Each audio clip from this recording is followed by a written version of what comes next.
আনন্দে আকুল যেই বামজাতি বা বামভাগে চেপেছি সঙ্গে সঙ্গে বৈষ্ণব মহাজন পদকর্তা লিখলেন চলো বিশ্বভানন্দী।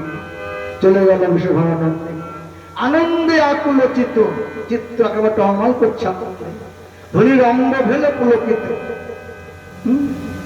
অঙ্গ কাঁপছে, কখন দর্শন হবে। শুনিয়া গোবিন্দ পথে দানি, শুনিয়া গোবিন্দ পথে দানি। রাধাই যাচ্ছে কেমন ভাবে, এত সুন্দর ভাবে যাচ্ছে তো গোবিন্দকে দর্শন দেবে। নিজেও সেজেছে খুব সুন্দর করে, অন্যটা দাও খুব সুন্দর করে সেজে রাধারানী।